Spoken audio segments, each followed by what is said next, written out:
Welcome back to Coffee Fusion 2016. Let's talk a little bit about convenience in coffee.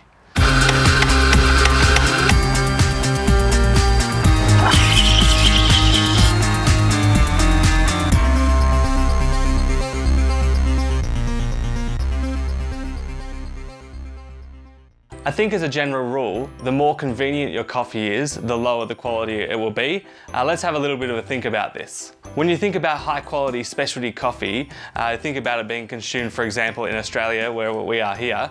That coffee, for starters, has to come from halfway across the world. And this coffee is almost always produced in less affluent countries, which can make transportation more difficult. The coffee has to be hand-picked and the cherries ripen unevenly on the tree, so they'll go through the farm at least a few times to pick just the ripe cherries. And these cherries have to be processed carefully just to ensure that we're getting that cup of specialty coffee back here in Australia. Once it gets back into Australia, it's then got to be roasted well, kept fresh, ground just on demand, and then brewed really well by someone who knows what they're doing. And if you think of all these things, you think about how inconvenient our daily cup of coffee actually is. And then you think about the convenient side of coffee, which is obviously there's a number of pod manufacturers, there's instant coffee, all of these kind of things designed to give you that caffeine hit. But every time you try those, the quality of the cup diminishes rapidly. So I guess what I'm saying is, what do you want to drink? Now, I won't judge you if you want to get that cup of convenience every morning, I understand.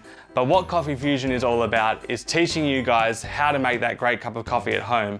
And in order to do that, I guess you guys need to make a little bit of a commitment, whether that be a good brewing device or obviously a grinder to keep it nice and fresh, and kind of stick away from those convenient brew methods. That's not to say that the less convenient the cup of coffee, the better it will be. I don't know about you, but I never want to go around a cat collecting its droppings and trying to brew a cup out of that. In the meantime, if you're chasing that cup of specialty coffee, I'm glad that you found this video, and make sure you subscribe if you haven't already, because there's going to be weekly tips on Coffee Fusion, as there has been for a long time. But also now we're going to get into the interesting side of things. I'm having a chat with the MTC group at the moment. There's definitely some coffees that I'm looking at in particular.